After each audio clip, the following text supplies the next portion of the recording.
Oi, gente, tudo bem com vocês? Eu espero que sim. Eu tô abrindo hoje essa live aqui. Hoje nós temos uma aula aberta sobre preparação textual, que é a primeira etapa antes da revisão. Então, a aula, na verdade, vai acontecer pelo Zoom, mas eu tô abrindo aqui para quem tiver interesse em entender um pouquinho sobre como esse processo acontece. Pode ficar à vontade, pode comentar também, que na medida do possível eu venho aqui e também interajo com vocês, tá bem? Mas por enquanto eu vou liberar agora aqui a sala para o pessoal ir entrando para a gente começar essa aula. E vocês aqui também fiquem bem à vontade para participar. Eu só não tenho a possibilidade de compartilhar com vocês, então a gente vai ter ali um pouquinho de aula prática também.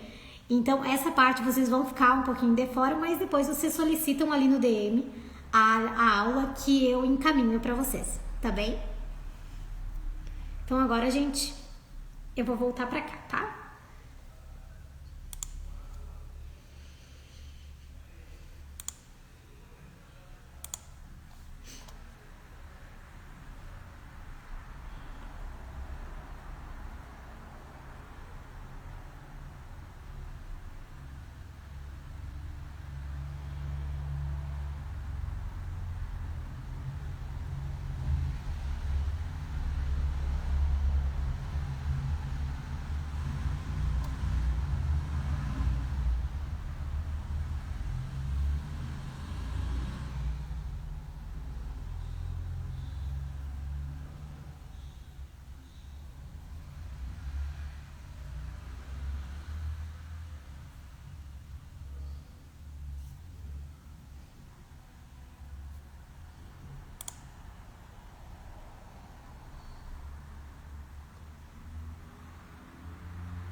Acho que eu vou trazer um pouquinho pra cá, ó.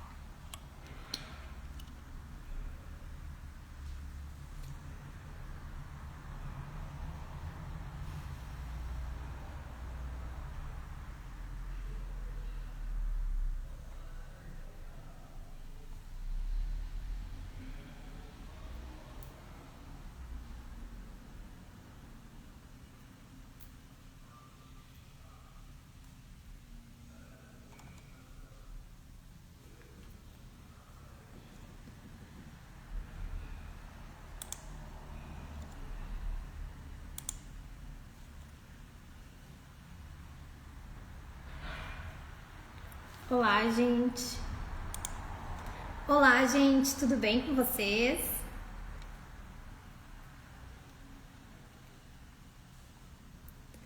Eu vou dar início então à nossa aula hoje sobre preparação textual. Vou pedir licença também já para a gente começar a gravar a aula. Aqui. Recording in progress.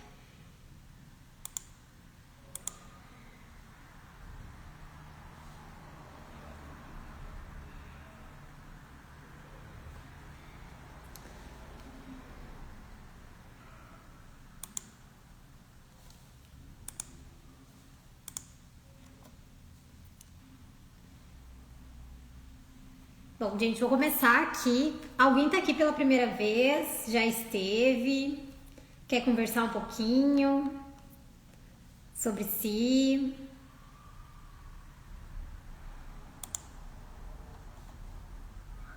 Oi, boa noite. Tava sem som aqui. Agora eu ouvi você. Por favor, Sâmia. Fique à vontade.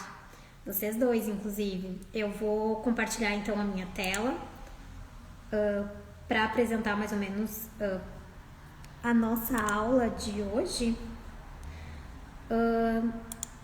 Vocês fiquem à vontade para chamar, para perguntar também. Acho que é importante a gente ter como é que eu posso dizer, um movimento aqui, sempre que quiserem. Eu não tô enxergando vocês porque eu tô com a aula compartilhada, mas na medida que vocês sentirem dúvidas, não precisem nem levantar a mão, porque eu acabo não vendo isso, né? podem abrir o microfone e pedir licença e falar sem problema nenhum. Eu também, enquanto isso, estou admitindo as pessoas que vão entrando. Alguém quer falar alguma coisa? Como tá chegando na aula enquanto eu vou admitindo essas pessoas? Alguém é novo por aqui? Tá pela primeira vez? Oi, eu estou aqui pela primeira vez. Meu nome é Sâmia. Tu é revisora, Sâmia?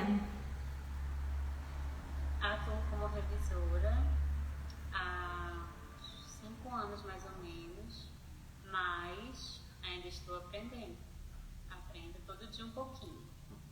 Estamos todos aí, né? Eu acho que essa a mentalidade mesmo, né? Enquanto revisor, todo dia a gente tá com um texto diferente, uma linguagem, uma estrutura diferente, a gente tem que estar o tempo todo, né? Se atualizando.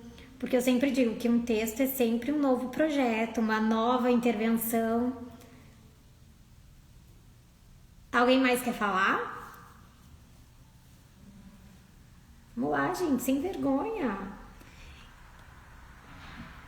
Eu sempre busco fazer uma aula dessas todos os finais de mês, assim, entendendo mais ou menos as dúvidas que vocês compartilham, pra gente falar e refletir mesmo um pouquinho sobre as práticas, né, as nossas práticas.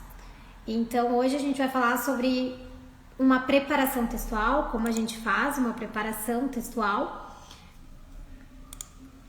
Só vou compartilhar. Sim, com licencinha mais uma vez. Por favor. Eu queria entender, é a primeira vez que eu estou participando, né? Eu recebi no e-mail Vou olhar para vocês. o link. Você sempre envia por e-mail nesses momentos? Ou tem outro local que a gente faz algum tipo de lembrete, alguma coisa assim? Sâmia, ótima pergunta. Eu tenho vários canais de comunicação e eu gosto de interagir em todos porque são diferentes pessoas que eu sempre consigo acertar, digamos assim, né? Chamar a atenção.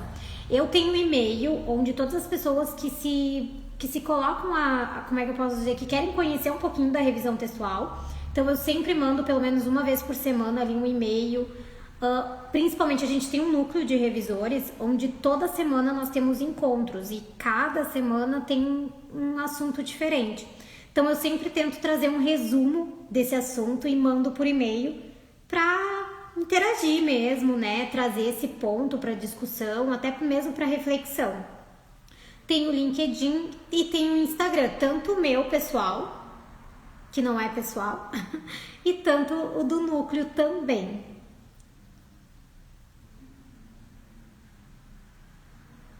Fica à vontade, então. Ok, muito obrigada, viu? Imagina, não por isso. Tu tá no grupo, né, Sâmia? Acredito. Ou não? Não. Ah, depois tu me chama ali que eu te mando o linkzinho do grupo. Bem tranquilo. Tá? Alguém mais, gente, antes de começar? Por favor. Oi, eu sou a Denise, tudo bem? Tudo bem, muito prazer. Também é a minha primeira vez participando com você. Não conhecia você, não conhecia o núcleo de revisores, então é uma grande oportunidade de conhecer um pouco mais. Já atuo há 4 anos como revisora para algumas editoras e é uma atividade que eu acho extremamente gratificante. Depois de uma longa carreira na área de educação, agora trabalhando como preparadora e revisora. Achei bem interessante a proposta de trabalhar com preparação de texto, que eu acho que é uma das partes mais desafiadoras do processo, pelo menos na minha opinião. Também não faço parte do grupo, gostaria de participar. Acho que a gente tem que, como a Sâmia falou, a gente aprende todo dia, ninguém sabe tudo, todo mundo aprende um com o outro. Então, se você também puder compartilhar o link do grupo, fico bem feliz. Estou uma boa expectativa nesse encontro. Ai, que maravilhosa! Eu também estou com uma expectativa maravilhosa. Eu digo que eu sempre amo essas aulas, porque é uma oportunidade de a gente conhecer pessoas diferentes, da gente ter um contato diferente, porque é realmente isso. Quando a gente divide um ponto, né, específico sobre um assunto, é que a gente consegue levantar assim, várias perspectivas. E lá no núcleo, por exemplo, a gente tem pessoal assim do marketing, jornalismo, direito, tem até gente da contabilidade. E quando a gente divide, por exemplo, dizeres sobre a revisão, a própria prática, né? Tem questões assim muito práticas que a gente aborda, então são diferentes perspectivas falando sobre o mesmo ponto. E isso é muito bacana. Gente, mais alguém que gostaria de falar um pouquinho? A Bárbara. Bárbara, que bom que tu conseguiu vir. Maravilhosa. Eu consegui. Na verdade, o motivo foi assim, tem por um lado não tão bom, por um lado porque a minha aluna, eu tenho aula nesse horário e ela cancelou a aula de hoje. Então, assim, na primeira vez, quando eu vi a mensagem, eu pensei, ai, poxa, vou ter que remanejar, isso é sempre ruim pro nosso horário. Mas, de repente, eu pensei, a de quinta? Ai, que bom! então cá estou muito feliz de estar aqui também. Eu acho, pelo que eu estou vendo aqui, eu não sei que tenha mais pessoas que eu não esteja vendo, eu acho que talvez seja o caso, não. Estamos todos aqui pela primeira vez, então... Não sei, eu estou muito feliz de conseguir me juntar, eu acompanho seus conteúdos ali pelo LinkedIn. No momento é a única rede social que eu estou mantendo por questões de dar uma refrescada na cabeça, saúde mental. Então, não que o LinkedIn seja uma maravilha, mas eu acho que é um lugar que eu tenho encontrado assim, posts e conteúdos super legais, assim, profissionais, né? Então, assim, você é uma das pessoas que eu acompanho aí nessa área de revisão. Eu estou estudando tradução também. Então, assim, para mim tem sido muito legal aprender com as pessoas, algumas pessoas ali no LinkedIn. Você é uma delas, então estou muito feliz de poder participar aqui hoje. Obrigada pela oportunidade, viu? Imagina, eu que agradeço e fico feliz também de ser uma das pessoas. Eu também gosto muito de te acompanhar, acompanho muita gente aqui. Opa. Ah, desculpa, Jamal, tá bem. É que Jamal tá valida e por isso que eu falei, tá? Mas tudo bem, Alfredo.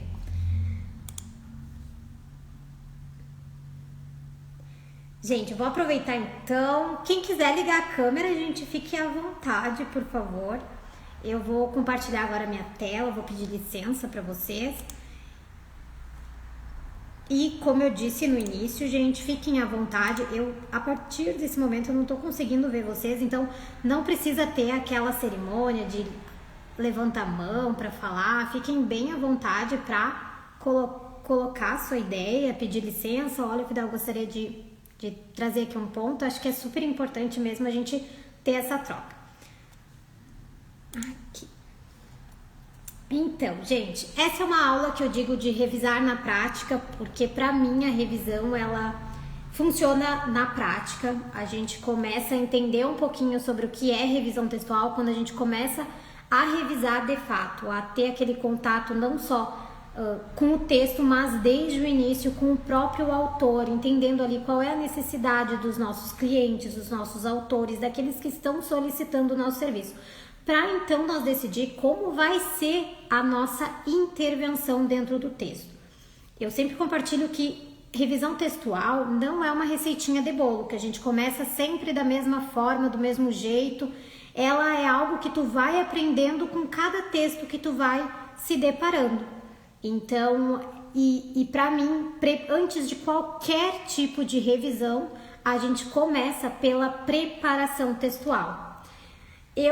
Antes de tudo, eu fiz aqui uma introdução sobre mim, né, gente? Porque antes de falar algum conceito sobre algum texto, eu sei que muitos aqui me conhecem através do LinkedIn, eu queria dizer para vocês que eu sou a FIDA, então eu sou revisora de textos há 7 anos, sou formada pela Universidade Federal de Santa Maria. Dentro lá da universidade, eu já atuei desde o início, então eu busquei sempre estar em contato com profissionais de diferentes áreas, até mesmo lá dentro do próprio laboratório Corpus. Então eu fiz parte de vários grupos de estudo, justamente para entender um pouquinho dessas perspectivas de cada viés, digamos assim, das nossas teorias, para realmente conhecer e poder dizer em qual eu gostaria de me filiar. Porque imagina, né, se você não conhece uma, por que você vai dizer que não vai se filiar se você nem conhece a perspectiva daquele grupo? Então eu realmente sempre tentava participar. E diante dessa proximidade que eu tive com diferentes profissionais, lá dentro eu pude atuar assim como revisora dos próprios materiais dele. Então, nós enquanto colegas, sempre que participávamos de eventos, até mesmo da organização de eventos, então sempre submetendo artigos, um buscava fazer a revisão do texto do outro, revisão de banner, revisão de artigo, livro, capítulos. Então, os próprios materiais, digamos assim, de divulgação dos eventos, nós mesmos quem criávamos e nós mesmos quem revisávamos. Então, meu contato com a revisão, ele surgiu a partir desses contatos. Depois disso, então, eu também fiz parte do grupo da Gramatus Júnior, que é uma empresa de revisão de textos lá da Universidade Federal de Santa Maria, que eu tive o privilégio, assim, de realmente, assim, participar muito de perto desde a fundação desse grupo. E lá eu também tive 2 oportunidades de trabalhar com projetos de formação de revisores. Então, não só como uma pessoa ali como revisora de texto, mas também do projeto que formava revisores, trazendo ali mesmo essa diferente perspectiva que enquanto profissionais nós devemos ter e desde ali da nossa formação. E que de certa forma o curso deixava essa lacuna, porque nós não tínhamos até o momento, até a minha formação pelo menos, uma disciplina que realmente formasse os alunos para a revisão de textos. Após ali eu sair da faculdade, infelizmente, eles viram essa necessidade e aí sim foi colocada, né, submetido um PPC novo, e aí eles conseguiram colocar 2 disciplinas de revisão textual. Então eu sou muito feliz porque uma das pessoas que sentiu essa necessidade foi lá no coordenador e disse, precisamos disso, fui eu e mais alguns colegas. Então eu estou muito feliz ali de ter dado esse pontapé. Durante, então, o meu mestrado, então eu logo quando finalizei, eu já entrei no mestrado de letras e ali eu também já atuava em revistas, então da própria universidade e também da Universidade do Paraná, porque nesse tempo a gente também fundou um evento que se chamava Primaveras do Sul, que era um evento interestadual, digamos assim, interinstitucional na verdade, então tinham várias universidades, a gente acabava entrando em contato. Eu, como revisora, entrei em contato com vários professores que estavam ali à frente de algumas revistas científicas, então eu trabalhei de perto aí com várias instituições e com revistas científicas. Então, falei um pouquinho de mim. Então, gente, eu comecei desse modo, gente, e pra mim, nesse início, gramática nunca foi o problema. Eu sempre me dei muito bem com a gramática, por isso que eu até hoje defendo que revisão textual não é uma questão de gramática e de ortografia. Na verdade, ela vai muito além disso. E aí, quando eu estava assim à frente, que eu precisei realmente colocar a revisão textual como uma profissão e enxergar como um negócio, porque não deixava de ser um negócio, eu precisava também realmente entender como eu começava a revisar textos. Como eu precificava, como eu abordava os meus clientes, né? Onde estavam os meus clientes, porque eu sempre fui uma pessoa proativa. Então eu nunca gostei dessa ideia de esperar que o cliente viesse até mim me solicitar o serviço. Eu sempre gostei de eu mesma, né, ter essa frente.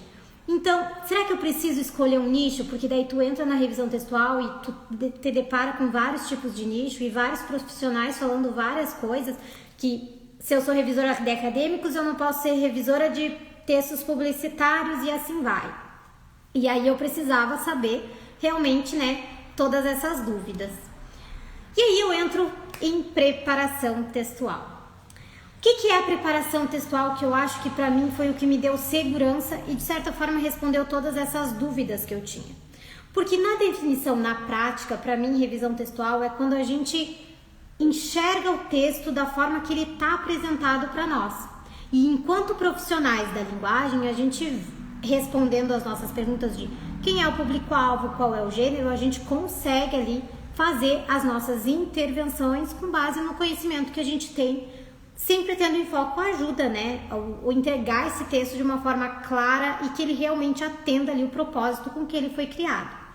Então, como uma definição prática, eu trago ali que é uma etapa prévia, a revisão, em que o revisor ele cuida da estrutura, cuida da coesão, da clareza, da ortografia e da própria padronização do texto como um todo. Envolve uma leitura atenta, reestruturação de frases, eliminação de repetições, verificação de dados inconsistentes e outros ajustes que facilitem a revisão posterior. E é um trabalho mais pesado e interventivo que a revisão. Por quê? Porque a gente realmente vai entender a estrutura textual como um todo. A preparação textual, eu sempre costumo dizer, né, que é como a gente fazer a faxina antes da visita chegar. É quando a gente tira tudo que está em excesso, sabe? Quando a gente reorganiza antes de passar a vassoura, sabe? A casa, então a gente abre aquele espaço para que realmente importa, que é o sentido do texto. E eu queria saber de vocês, o que vocês pensam sobre preparação textual?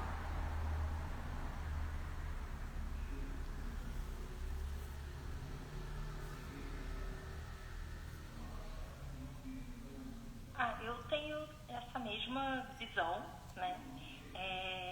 Acho que é uma etapa, é justamente isso que faz com que ela seja uma etapa interessante, assim, né?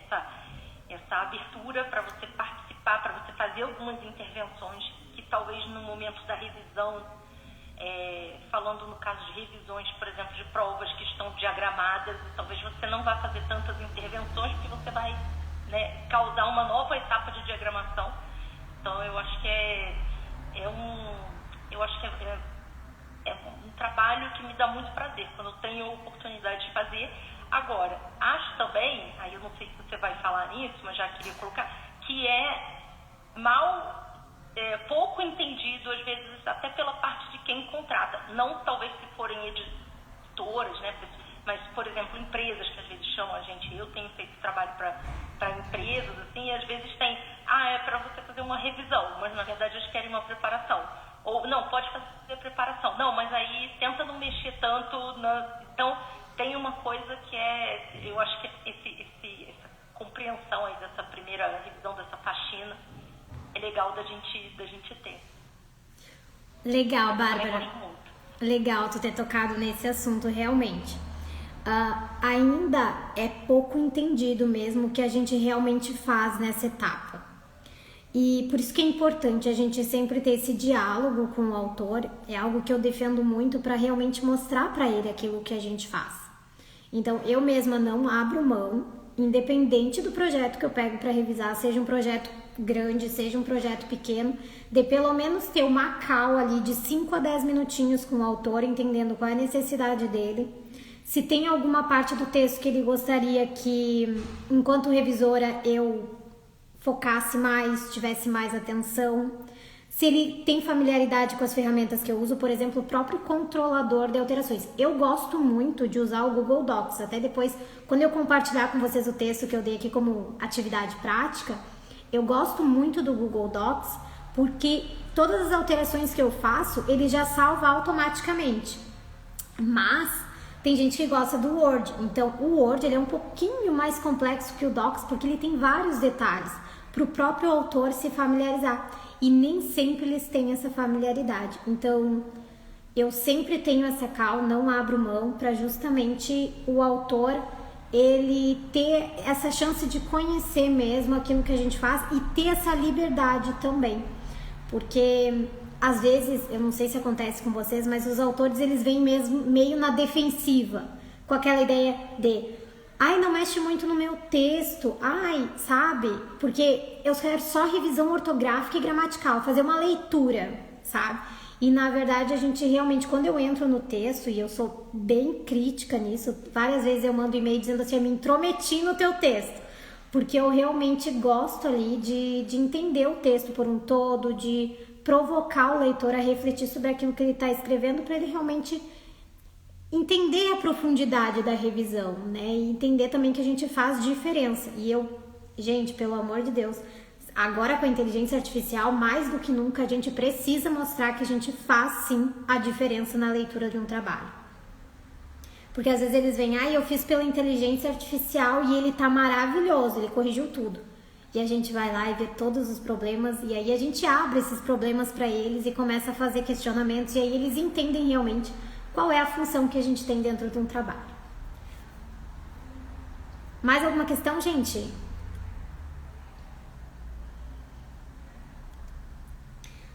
Então, gente, preparando um texto real, quais as etapas ali que a gente se depara? A gente aqui eu trouxe as que eu tenho familiaridade, mas com certeza, assim, cada um de vocês tem um olhar diferente e podem trazer mais ainda etapas, mais processos também.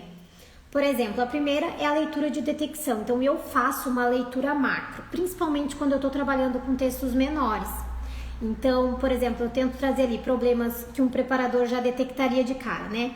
Um título, quando o título é fraco, quando ele é informativo demais, então aqueles títulos enormes ou aqueles títulos muito pequenos. Então, dependendo ali do trabalho, é importante tu dar uma sinalizada pro autor. Eu gosto de fazer essa call, principalmente com os autores, para entender a liberdade que eu tenho com eles. Porque alguns me dizem assim, Fidai, eu não tive orientação. E aí, de textos acadêmicos, geralmente é mais sobre isso. Fidai, não tive contato com o meu orientador, ele não me ajudou em nada, eu tô perdido. Então, essa call que eu faço, às vezes, é justamente para entender qual é a liberdade que eu tenho. Porque, por exemplo, às vezes o título ele é fraco, ele não tá ajudando o autor naquele texto. Então, tu dá uma sinalizadinha, organização das ideias. Então, quando tem essa falta de coerência entre os parágrafos, o autor começa falando sobre uma ideia. Achei que alguém tinha pedido para entrar. Ai. Alguém caiu aqui. E então a organização das ideias, então quando tem essa falta de coerência entre os parágrafos, o autor começa falando de uma forma e depois muda totalmente de uma forma muito abrupta a ideia. Então ter esse afastamento, esse olhar, ele te dá a possibilidade de tu perceber isso no texto. Então quando o tom ele é inconsistente, vocês vão ver ali no texto que a gente vai assistir, a gente vai fazer na prática, quando começa de uma forma quase jornalística, mas termina com uma opinião pessoal não sinalizada, ou seja, ele não coloca uma fonte, uma referência de onde ele está tirando aquela opinião dele. Então isso é importante, né? Tá sempre justificando. Trazer uma linguagem mais ambígua, né? Quando ele não tem uma clareza, né? O percurso de escrita dele não tem uma clareza, não tem um ponto de início e um ponto de fim. Aqui. Checagem dos dados. Isso é para mim a parte mais importante, verificando as informações, aquelas afirmações, então, que não tem fonte, que não tem referência. A própria, quando eu digo assim, a padronização, né? Como é que ela está sendo feita em relação a numerais, em relação a abreviaturas, siglas, nomes, né? Nomes próprios. Então, um tipo de elemento técnico, qual é a forma que o autor está trazendo e se ele mantém essa mesma forma. Então, essa checagem. Ajustes de estrutura frasal e coesão. E aqui a gente considera a fluidez, a questão de paralelismos, ordem das frases, repetições de palavras e repetições de ideias.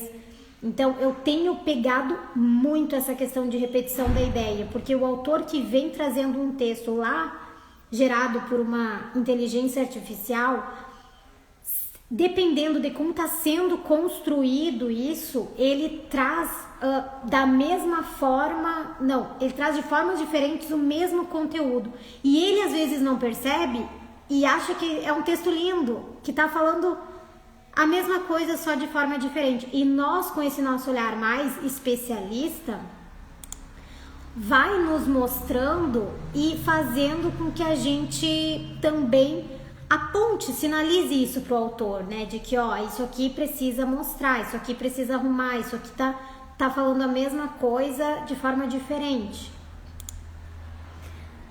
Uniformização e padronização. Então, questão de ortografia, pontuação, nomes próprios, numerais, siglas, abreviaturas, entre outros. Então, é sempre bom a gente passando ali por todas essas etapas. Isso aqui acontece em momentos diferentes? Geralmente não, gente. Geralmente o que eu faço é, numa primeira leitura, eu tento assim, claro que eu já tenho aí uma experiência legal na revisão textual. Então eu gosto de fazer numa primeira leitura toda a checagem desses dados e depois sim eu faço uma segunda leitura passando ali pela revisão, pela parte estilística do texto. E aí tem uma última etapa que eu gosto de marcação de dúvidas ou sugestão para o autor. E essa para mim é a parte que eu mais gosto, porque é realmente o momento que eu consigo dialogar com o autor, justificando ali as intervenções que eu faço. E eu sempre busco fazer as intervenções naqueles pontos que realmente mexem assim, com estrutura, com sentido da frase. Quando são aquelas mais, tipo assim, uma vírgula, uma pontuação, um erro de digitação, eu nem entro muito nesse diálogo, porque realmente senão fica muito poluído e o autor, ele às vezes nem quer saber se tu tirou uma vírgula, se tu colocou, enfim, ele quer, eu gosto de adentrar mesmo quando as marcações elas são uma intervenção mais profunda no texto, e aí mexendo com essa estrutura, aí sim eu gosto que o autor ele esteja ali ciente daquilo que eu tô fazendo, do porquê que eu tô propondo isso. Alguma questão, gente, até aqui?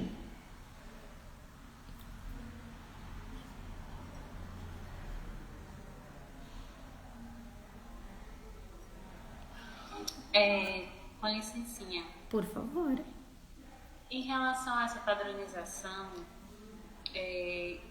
eu acho que ela implica até na precificação. Porque, por exemplo, tem didáticos, e isso eu percebi assim, na prática, depois que eu já tinha dado orçamento e tudo, que tem muitos termos em inglês. Alguns já são utilizados sem itálico, normalmente. A gente vai lá no manual do Senado e conta. E outros não. E a gente tem que ficar catando. Qual é, qual não é, qual é? Eu não sei se isso entra também quando a gente vai dar o preço, na precificação, ou se não. Isso faz parte mesmo do nosso trabalho, independentemente do quanto a gente vai ter que ficar assim, de um em um, fazendo não só nessa questão do itálico, mas nas padronizações em geral. A padronização primeiro entra aqui sim, é nossa obrigação identificar essa inconsistência. Por exemplo, você viu que tem por exemplo, preparando aqui tá em negrito em letra maiúscula e em outro momento eu trago preparando em letra minúscula em itálico ou sem o negrito. Então a primeira coisa é você identificar que tem essa inconsistência na mesma forma, né, no mesmo termo técnico, e você perguntar para o autor qual ele deseja utilizar, a não ser que realmente tenha um que seja o convencional, que seja o certo.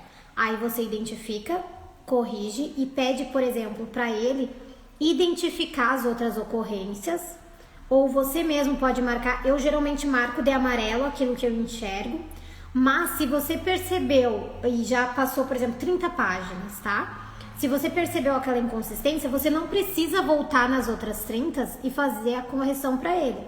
Você, a partir daquele momento, você sinaliza para que ele faça uma busca de ocorrência no próprio trabalho e faça essa adequação. É assim que eu faço.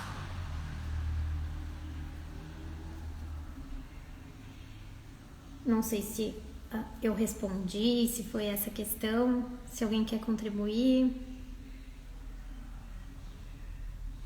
Sim. Essa rotina, né, dessa verificação realmente entra. A minha na verdade mais uma dúvida em relação à sua experiência, né? Antes de você dar um valor para aquele trabalho, você verifica isso, esse aqui eu vou ter que fazer um grande trabalho dessa padronização. Realmente tem muitos termos aqui. Ou isso não faz diferença, o seu valor por lauda é X, independentemente de você ter verificado isso, se você vai ter mais trabalho ou não com esse tipo de padronização. Ah, legal, Samia. O que eu faço geralmente? Eu recebo o texto, eu faço a verificação do texto como um todo, primeiro em relação aos caracteres. Eu dou uma olhada, por exemplo, nas citações, na questão de inglês também é importante, por exemplo, se há alguma tradução. Esses dias eu recebi uma dissertação onde as notas de rodapé traziam a tradução do termo. Então, por exemplo, se ele quer uma revisão das notas, nesse caso, é diferente, porque o número de tradução é diferente do de revisão de linguística de língua portuguesa. Mas o meu preço não muda em relação a isso, a essas questões. O que ele muda é, por exemplo, se eu estou trabalhando num artigo, se eu estou trabalhando numa tese. Por quê? O artigo geralmente são 20 páginas e a minha intervenção é menor do que numa tese. Numa tese, por exemplo, de 150 páginas, eu sinto que o trabalho é maior, também a responsabilidade, porque várias vezes eu tenho que voltar. E várias intervenções que eu faço no texto, eles dependem de intervenções anteriores. Então, o meu cuidado é maior. Então, o que difere o meu trabalho é o tamanho do texto. Se eu estou lidando com uma tese, o meu número é maior, o meu valor é maior. Se eu estou lidando com um artigo científico, o valor é menor. É pela complexidade do projeto mesmo. Entendi. Muito obrigada. Imagina.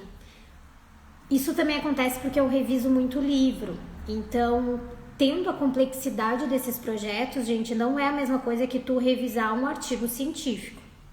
Não é. A tua atenção aos detalhes, a atenção linguística é muito mais sensível, sabe? Então, tendo em vista a complexidade desses projetos, sim, eu faço meu valor maior. Mas antes disso, eu quero ir para o nosso texto. Vou pedir aqui licença para mim compartilhar o nosso texto.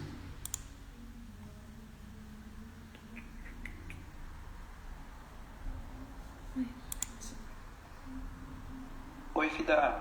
Oi. Licença. Toda. É o Alexandre.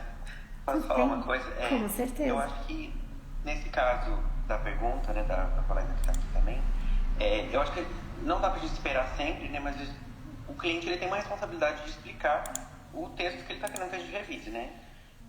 Caso ele não faça isso e a gente, na nossa, ali para fazer o orçamento e tal, a gente não pega algum detalhe, ainda mais se for um texto tão grande como uma tese, eu acho que poderia sim se avaliar o aumento um pouco do valor, porque se você revisa o texto mais em português e tem, no caso das notas de rodapé, ou alguns termos ali salpicados no texto, que no fim dão um grande número, que você não percebeu, e depois disso você vai ver, eu acho que valeria a pena assim, você conversar, né, claro, com o cliente para saber se para ele faz sentido aumentar, já que essa forma, aumentar o valor, né, já que essa foi uma informação que ele não passou. Não sei se todo mundo concorda com isso, porque é uma questão eu acho que de negociação mesmo. Legal esse ponto de vista, Alexandre. Mas às vezes, então, você tem que também ter esse conhecimento e perguntar para ele, porque o autor chega para você e ele diz assim: eu quero que revise o meu texto, mas ele não entra em detalhes, porque ele não sabe às vezes também quais os detalhes ele precisa informar para que você então precifique de fato. Então, você tendo conhecimento do texto e você dessas questões mais específicas, você deve entrar em contato com ele justamente justificando o valor a partir disso. Olha, o valor disso esse aumento aqui é por causa das revisões em outra língua, em outro idioma, ou, por exemplo, uma revisão de uma imagem que é mais complexa, que tem detalhes. Talvez essas questões aí, você como revisor, enquanto profissional, deve, então, entrar em contato com ele. É como eu disse, é muito sensível, sabe, gente? Então, é só tendo conhecimento na prática dos problemas para você começar a se prevenir deles, realmente.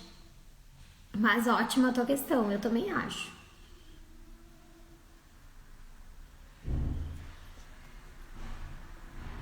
Mais alguma questão, gente? Opa.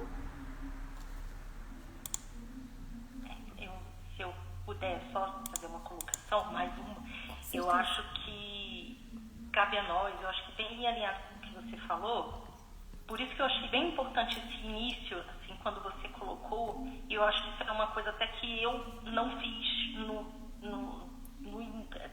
faço um pouco mais, mas posso melhorar inclusive nisso, que é a partir de mim colocar para o cliente o que ele vai encontrar num trabalho meu de preparação. Farei isso, minha proposta é essa, e isso aqui tem um valor X.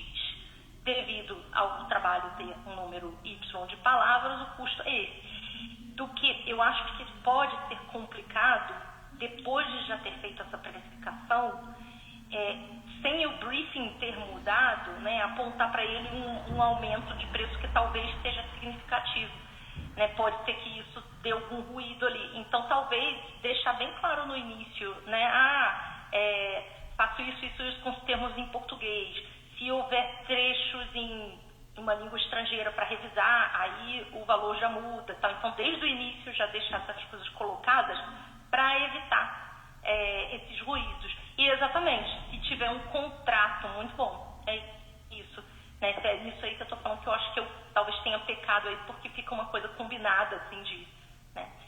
Mas eu acho importante o que você trouxe, sim, para a gente não ter pego surpresa, nem o cliente, né? Então, talvez um contrato, ou pelo menos deixar estipulado direitinho o que é o trabalho de preparação ou de revisão, acho que faz diferença, né? Com certeza. Depois que eu comecei a fazer contrato, gente, com revisores, eles começaram a olhar o meu trabalho de uma outra forma. Porque fica transparente, eles sabem o que envolve todo o trabalho. Eu explico cada processo para eles, o que acontece na preparação, na revisão, na formatação. Então, isso é muito importante para você. E assim, qualquer profissão, antes de dar o valor, eles fazem um briefing. Então, mesmo nós vamos fazer ou contratar um outro serviço. A pessoa chega pra gente com outro valor depois, ela pode até justificar, mas a gente fica com o pezinho atrás, né? Poxa, por que você não falou antes? Eu tinha me organizado para pagar esse valor. Então, é sempre importante, enquanto revisores, a gente analisar o trabalho antes de dar o orçamento, e depois que você der o orçamento, você ainda fazer uma conversa com o teu autor, explicando mesmo os detalhes, caso ele tenha alguma dúvida.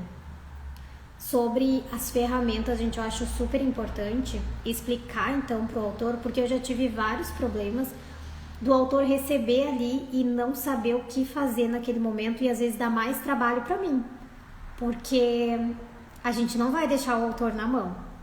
Então, expliquem pro autor, não deixem de conversar com ele mesmo.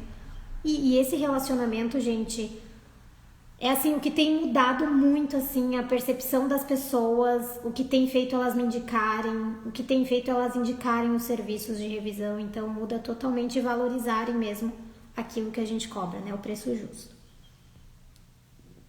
Certo? Gente, esse foi o texto que eu compartilhei no nosso evento ali, para vocês darem uma olhada e revisarem, trazerem a percepção de vocês. É um texto fictício, tá? Ele foi criado mesmo para fins didáticos aqui da nossa aula. Então, como é que vocês querem fazer? Assim, alguém quer trazer algum ponto? Querem que eu vá falando? O que vocês acham?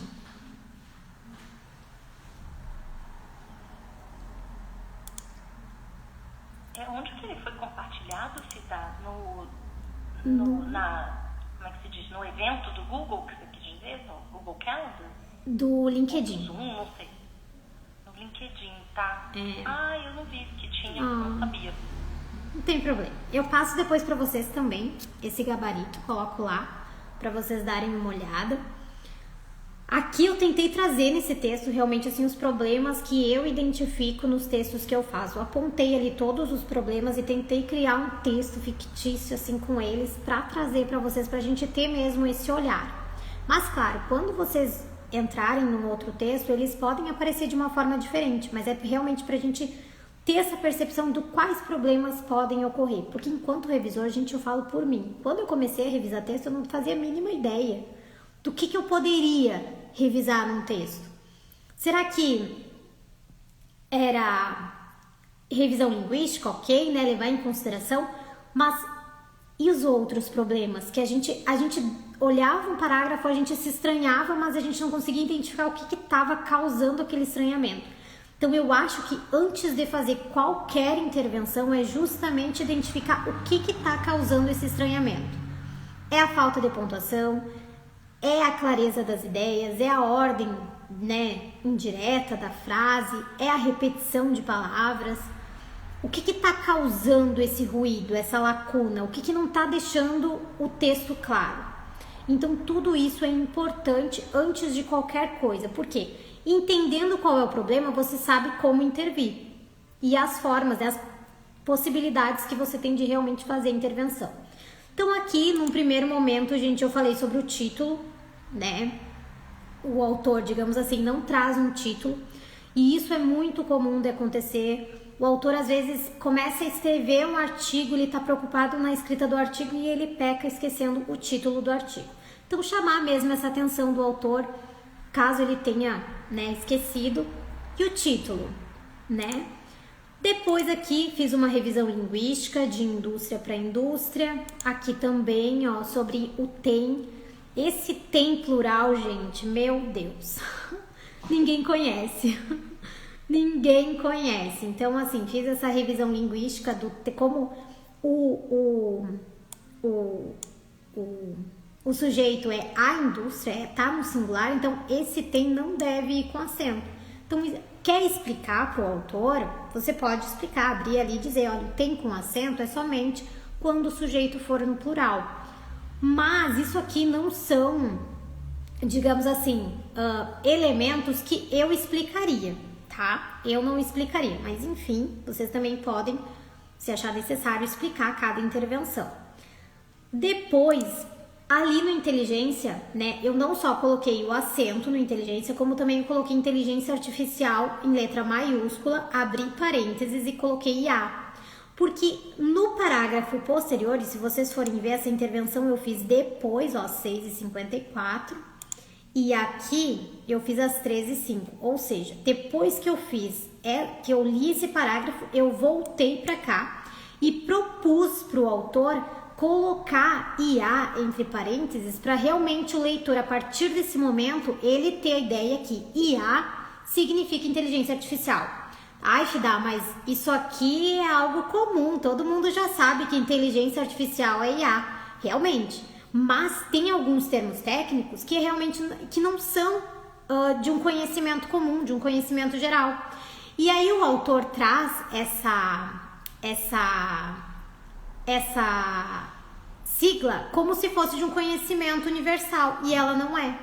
Então, se você trouxe ali uma abreviatura e se você vai usar essa abreviação sem a descrição durante o texto, é importante que você já sinalize lá no início o que realmente significa essa sigla.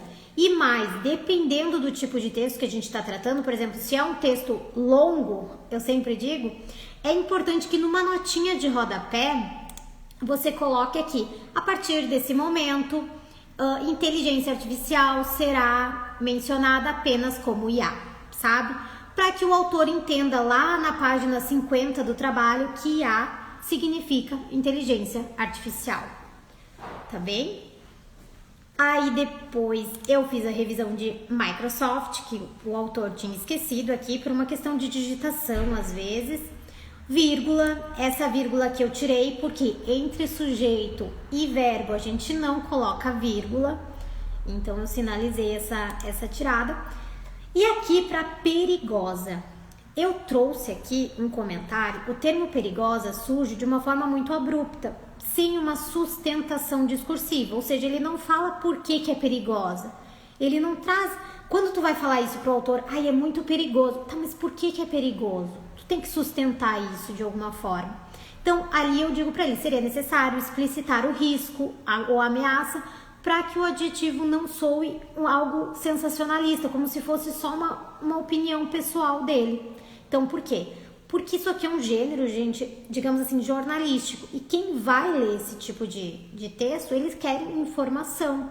Mas eles não querem informação rasa. Eles querem uma informação realmente que sustente aquela opinião.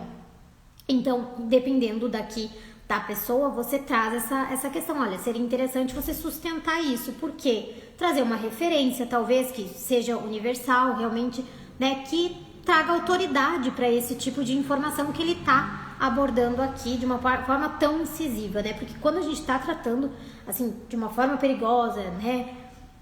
Isso é impossível. Essas palavras, assim, mais, digamos assim, eu não gosto de radicais, mas enfim, essas palavras que são realmente fortes, eles têm que trazer uma sustentação mais consistente aqui antes de qualquer coisa.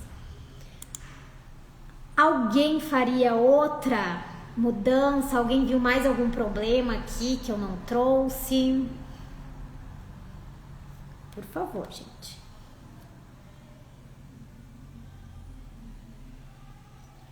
Tem esse guardião aí, né? Eu não tô vendo aqui se ele tá marcado ou não. Se ele tá num comentário mais embaixo.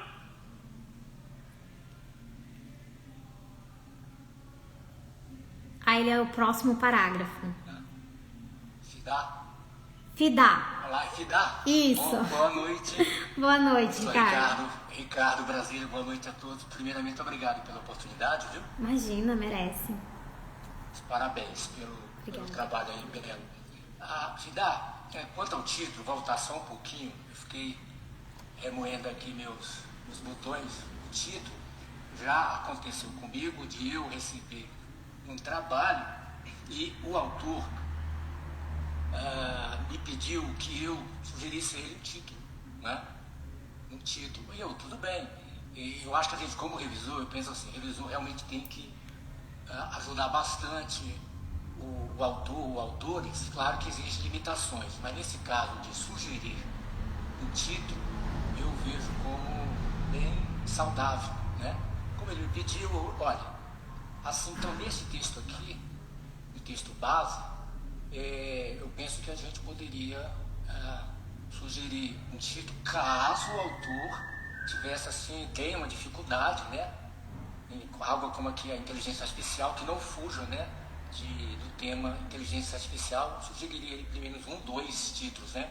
E um outro também, teve um caso de um livro bem técnico, né?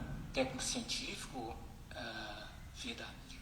E o autor também teve dificuldade em um determinado fragmento do livro, foi um livro, né?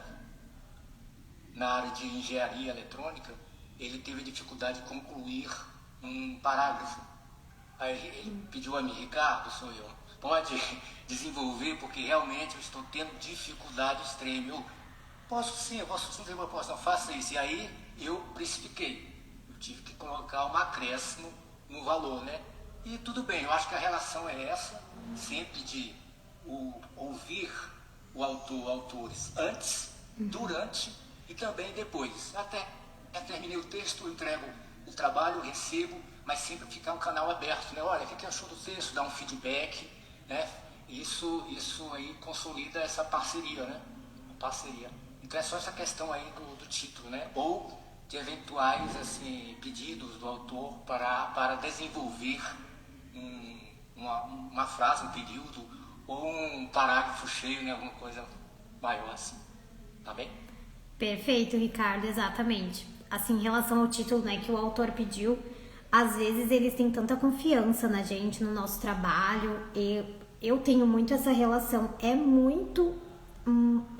sempre. Inclusive, tem uma autora que faz 2 semanas que eu revisei o livro para ela e ela entrou em contato comigo ontem dizendo: Fidá, eu quero um título pro meu livro. Eu vou ter que olhar o texto dela e pegar um título para ela, porque realmente isso, a tua conexão é tão profunda com esse autor e ele sente tanta confiança que ele entrega mesmo para você e diz: me sugere um título.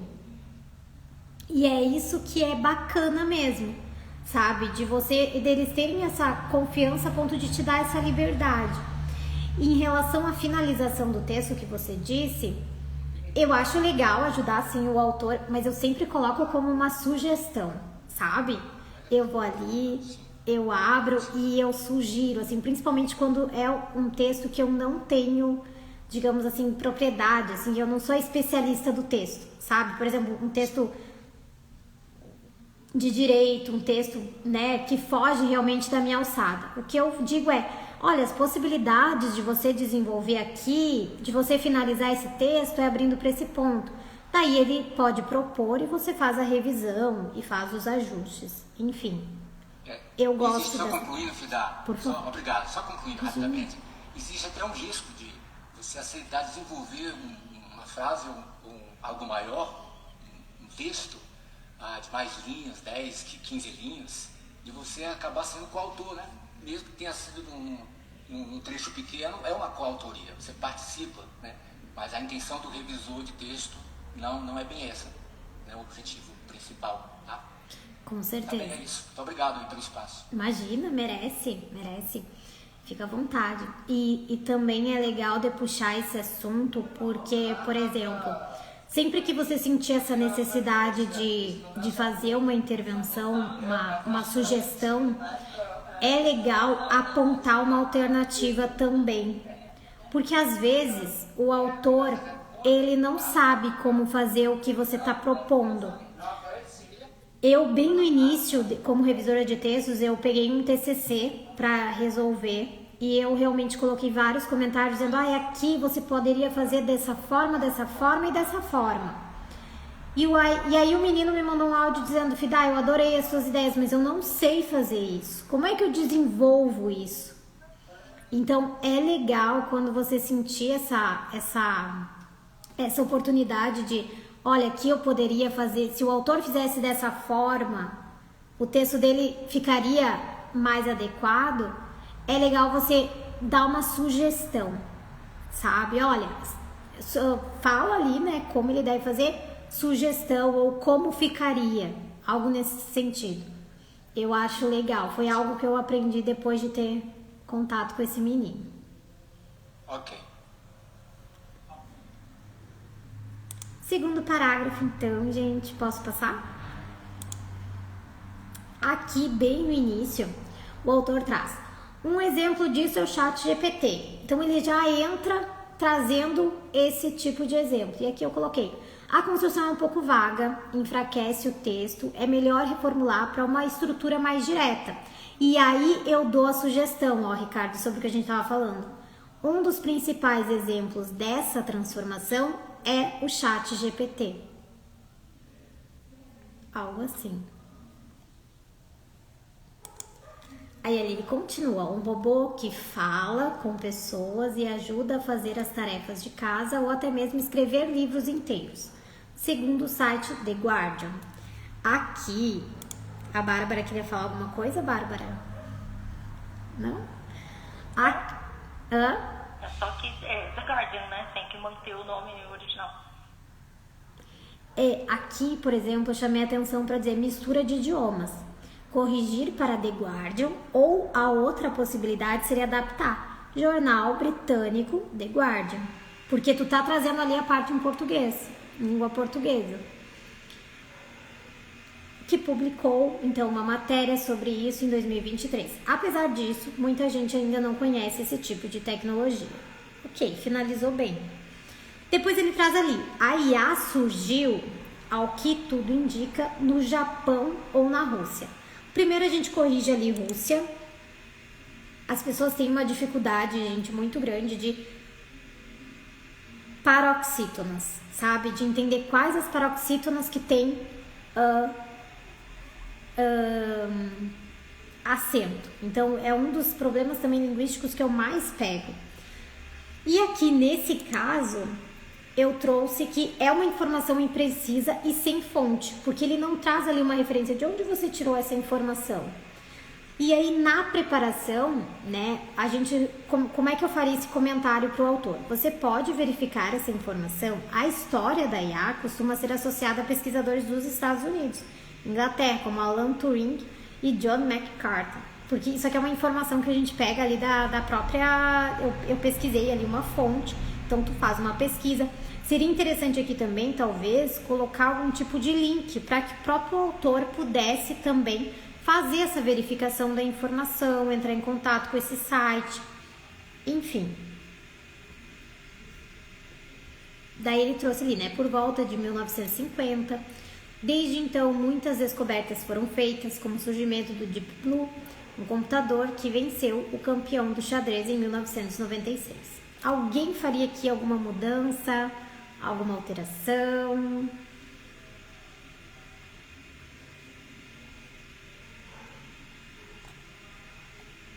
Algo que a gente também poderia fazer aqui seria pesquisar se o Deep Blue é assim, se não é junto.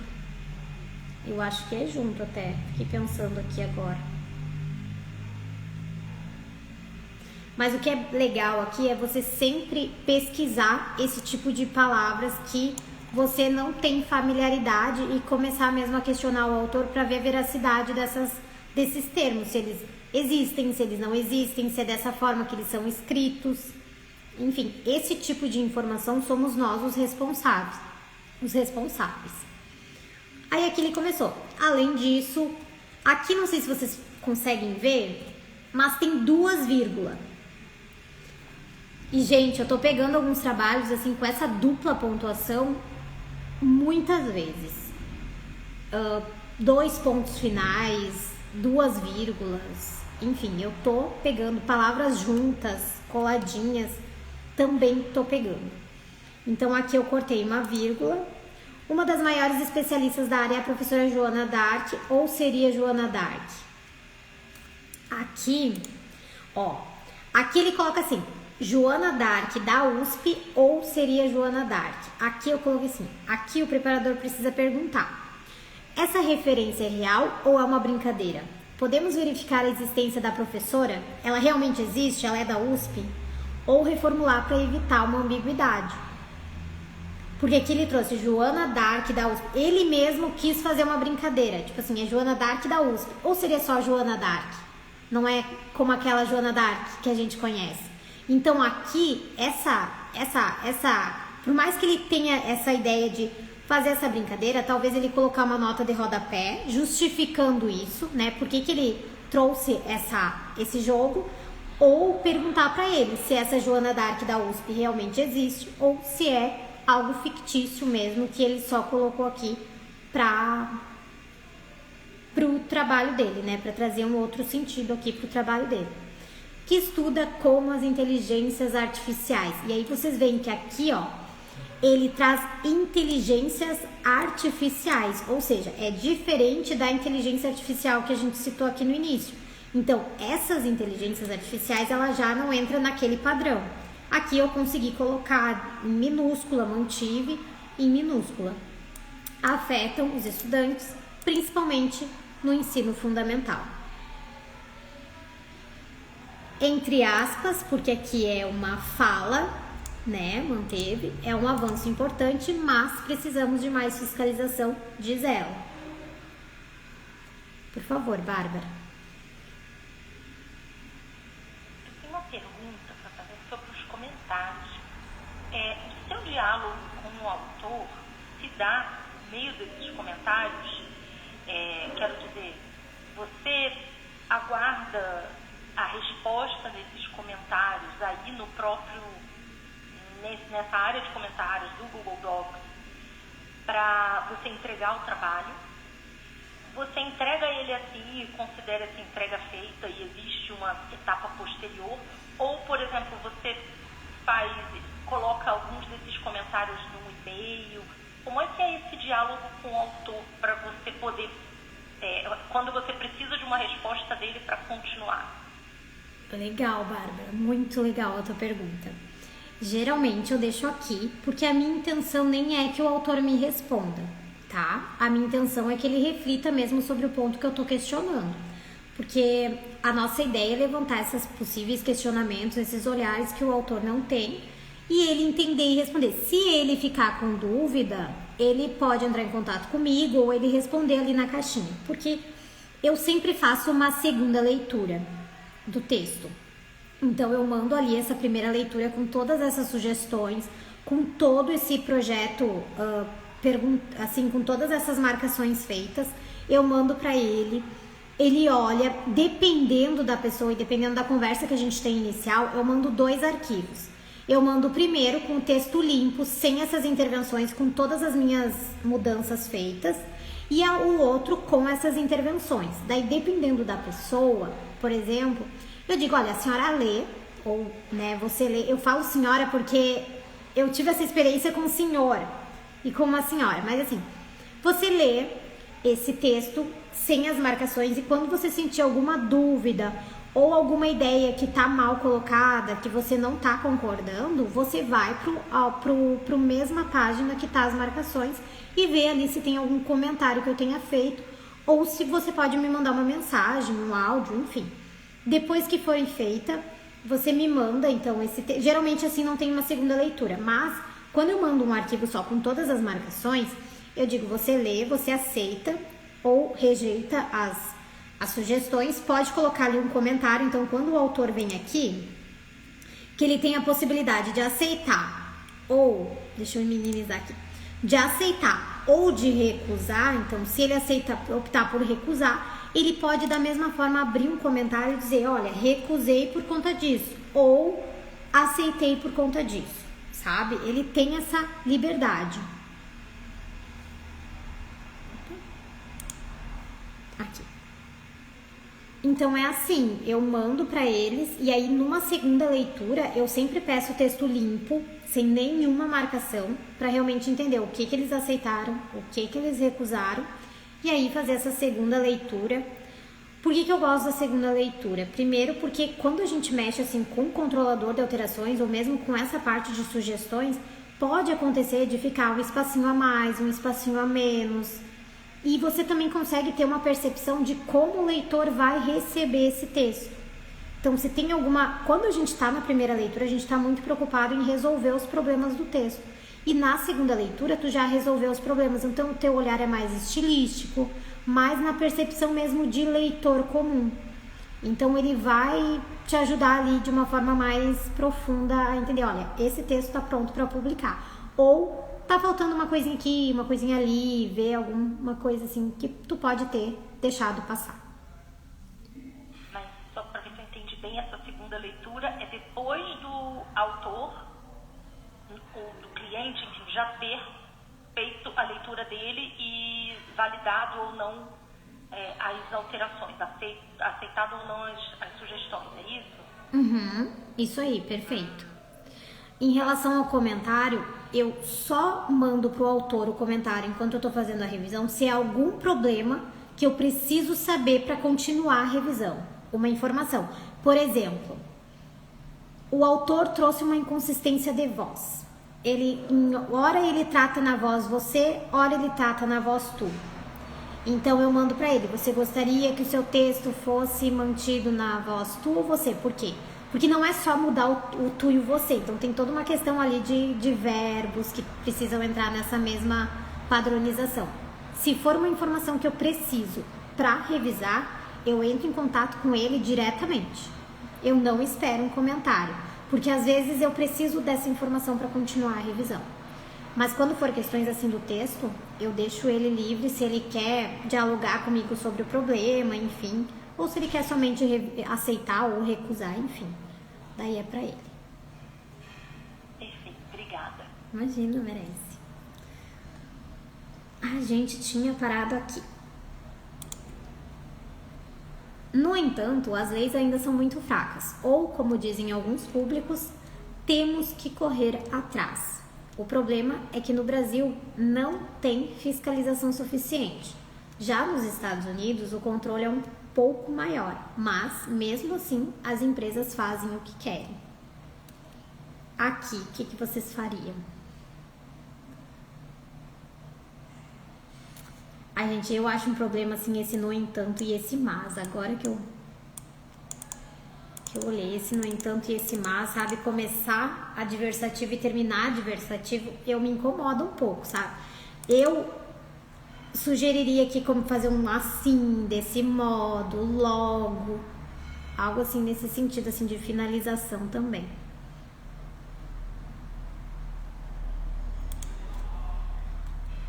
No geral, é um tema que deveria ser falado. Eu mesmo não sabia quase nada. Aqui é legal porque eu trouxe assim essa informalidade, porque o autor ele traz de uma forma muito formal a ideia dele. E aí depois ele traz assim, eu mesmo não sabia quase nada. Como se fosse assim, aí algo mais informal, de conversa.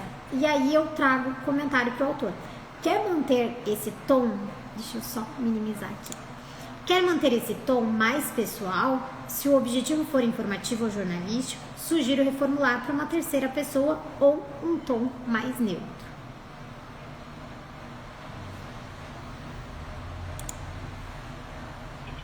Parece de redação de aluno de escola, assim, quando você dá um tema, né, tipo para lá, quinta série, fale sobre não sei o que, aí eles botam às vezes isso no final, que ele quer dizer como ele se sentiu ao escrever o texto, né, mas realmente o texto jornalístico no caso. Né? Gente, vocês fariam alguma alteração aqui fora disso que eu trouxe? Aqui.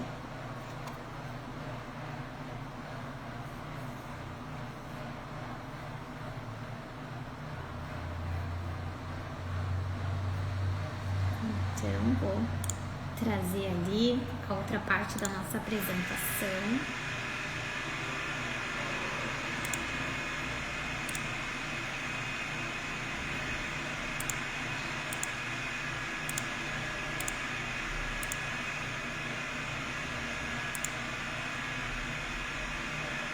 Aqui.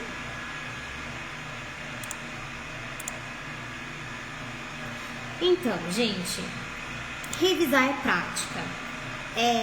E a prática ela exige experiência, ela exige exposição. Então, ter esse contato com o autor sempre é importante. Essa constância também, gente, de estar sempre revisando diferentes materiais para justamente ter esses diferentes olhares sobre o texto. E revisar também gente, tomar decisões, sustentar as nossas escolhas. Eu sempre digo que não adianta você dizer, tá errado, tá estranho, faz de outra forma. Não, você precisa mostrar o caminho. E também justificar por qual motivo você está propondo essa alteração. Quando a gente começa essas intervenções e começa a refletir sobre a nossa postura diante do texto, a gente começa a entender quais são as nossas práticas.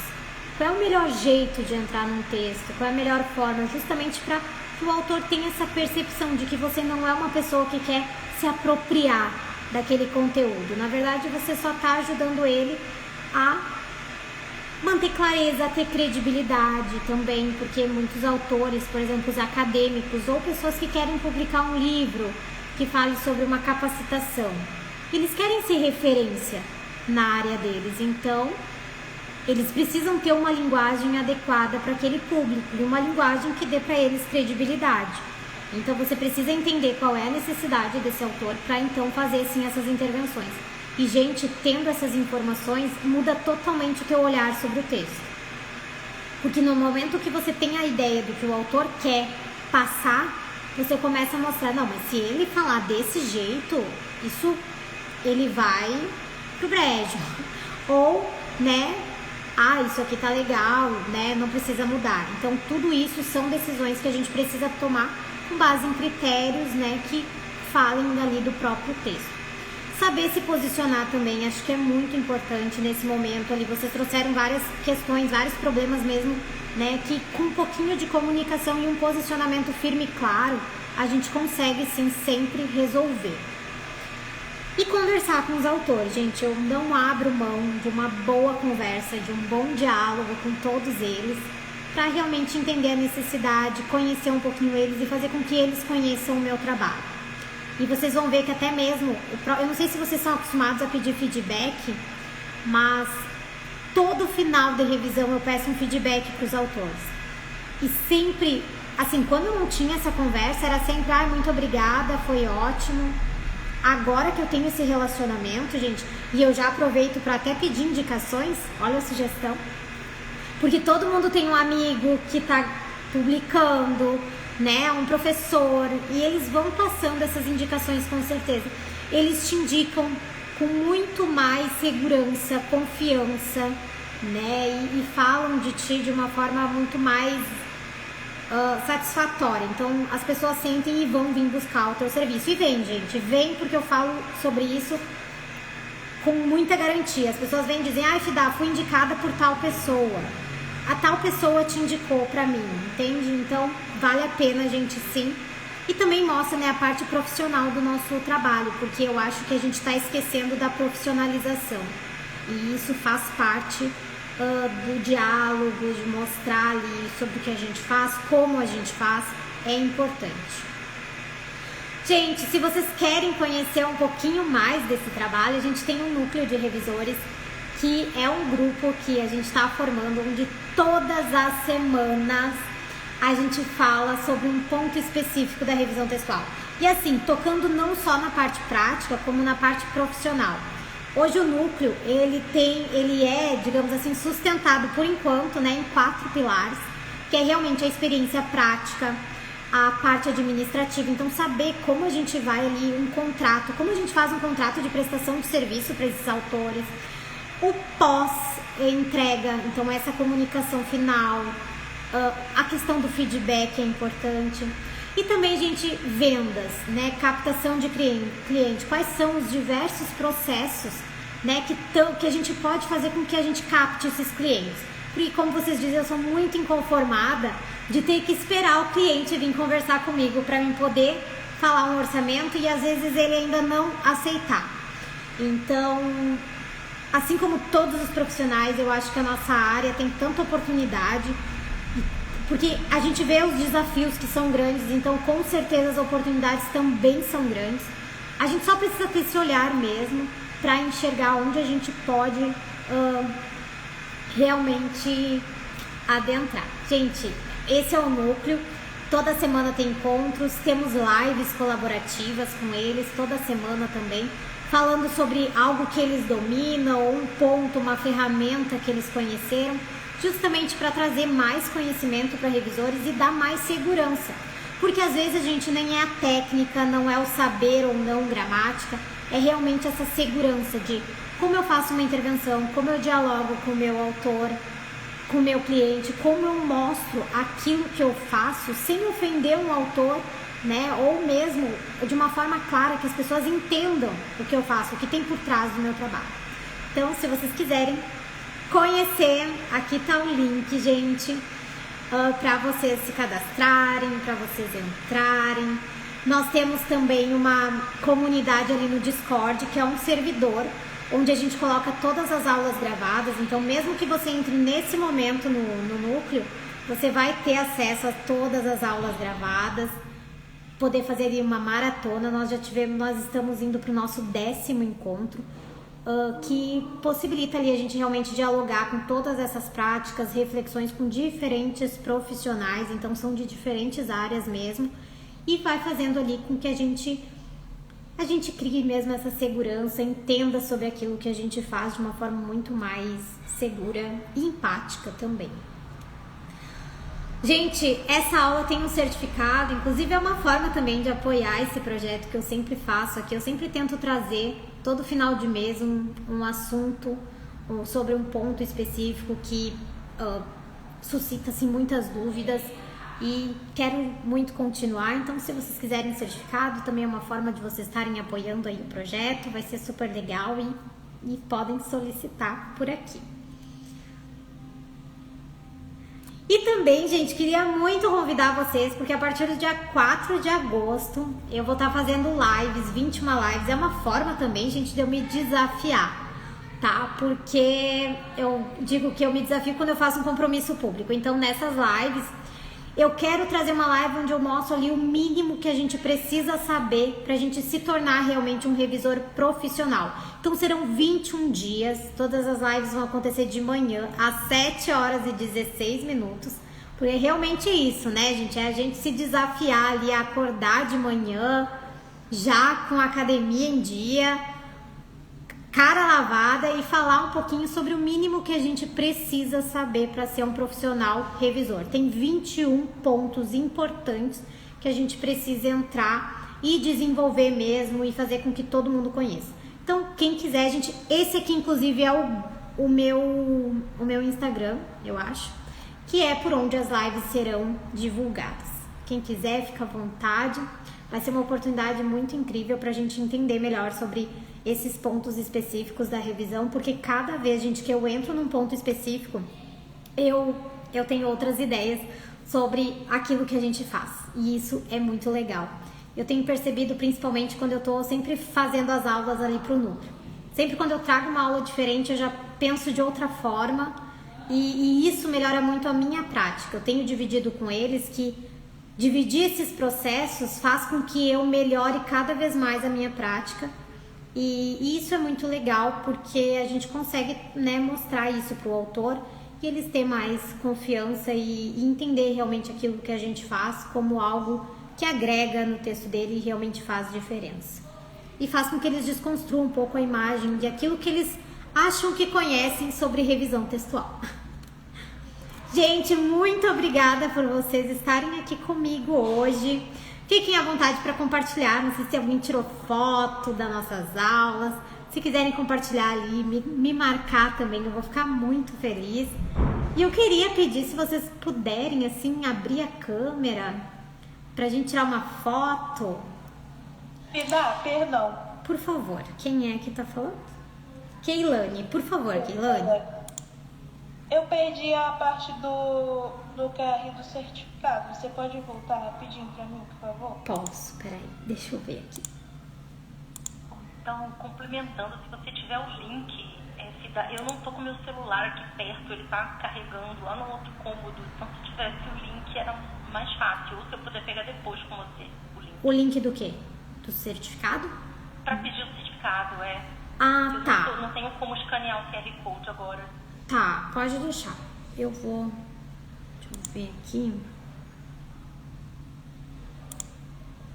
Eu quero do grupo também, que eu fiquei de passar pra vocês. Eu vou passar ali no grupo, pode ser? Vocês estão no grupo? Ai, vocês não estão no grupo. Não. Pera. Você tá, né, Keilane? Peraí, que eu vou... Ai, gente, eu não sei andar com isso aqui. Eu vou parar de compartilhar um pouquinho, posso? Tá. Pode sim. Porque aqui não tá deixando eu... Aqui. WhatsApp.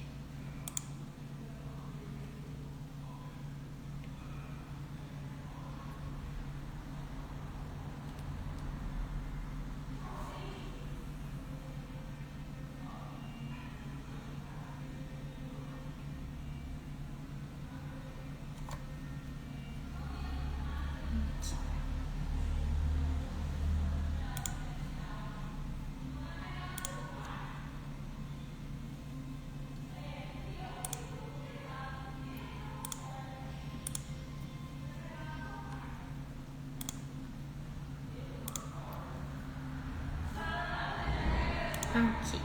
Esse aqui, gente, é o grupo, o link do grupo, pra quem me pediu.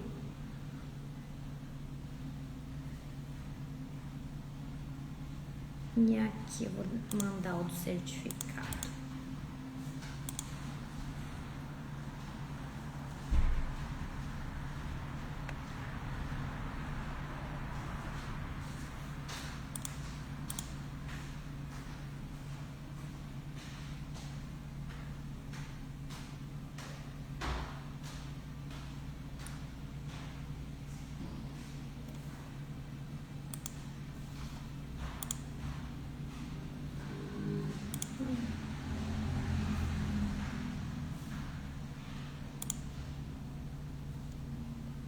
Certificação.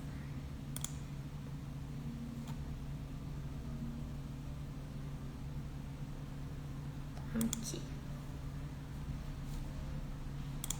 Aqui, gente, o do certificado.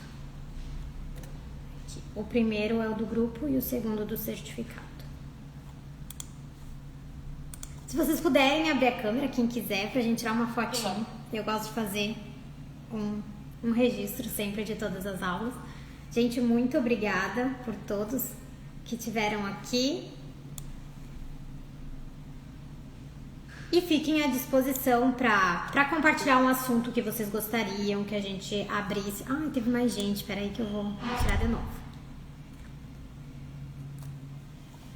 Aqui, agora sim. E fiquem à vontade também, gente, se quiserem participar do núcleo, conhecer um pouquinho mais, é só me chamar ali no direct. Tem o Alexandre aqui, que é do núcleo, se quiser dar um depoimento, Alexandre. Contar um pouquinho a tua experiência lá. Que daí não sou eu falando, porque eu sou suspeita, né? Mas ele... Eu posso falar assim um pouquinho, Fida. Está sendo uma experiência ótima.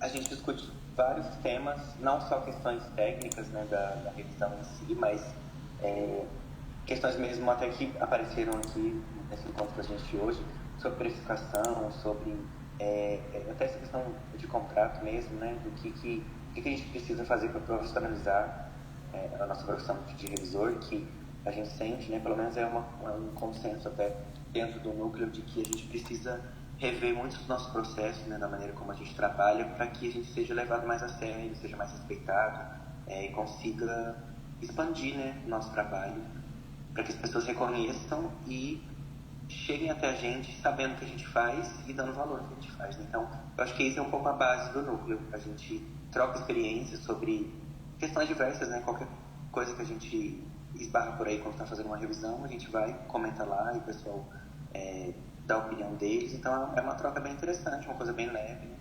Para quando a gente quiser estar ali pra gente, disponível, né? Pra gente interagir. Exatamente. Então, gente, muito obrigada pela presença de todos. Espero realmente ter contribuído. Fiquem à vontade para tirar dúvidas. Meu canal está sempre aberto. E é importante porque é a partir das dúvidas que a gente cria conteúdo. E é legal, né? A gente sai um pouquinho da nossa ideia. E o Ricardo falou. Quer falar, Ricardo? Não.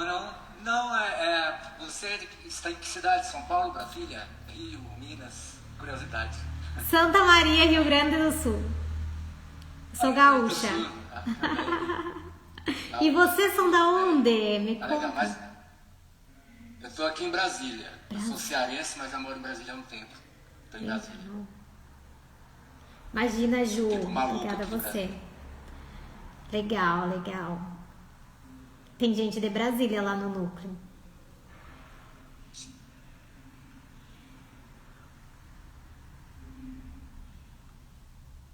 Certo, gente? Então, muito obrigada. Até a próxima. Se eu ver vocês pelo núcleo, vão ser todos bem-vindos. Vai ser um prazer ter mesmo todos vocês. E até a próxima, gente. Muito obrigada. Tchau, obrigada. Imagina, merece. E eu vou disponibilizar depois essa aula gravada lá no YouTube também. Se vocês tiverem vontade de recuperar, retomar, fiquem à vontade. Qualquer dúvida, eu tô no canal ali. Podem me chamar. Tá? Vai ser um prazer. Obrigada, gente. Boa semana pra todo mundo. Obrigada, foi um prazer. Tchau, gente. Prazer foi Tchau, meu. bom final de semana. Obrigada. Recording stopped. Gente, vamos finalizar aqui. Obrigada a todos que estiveram por aqui, gente. Depois essa aula vai estar lá no YouTube. Fiquem à vontade para acessar ela e entender também sobre o que a gente discutiu, levando em conta ali o texto. Qualquer dúvida, me chame.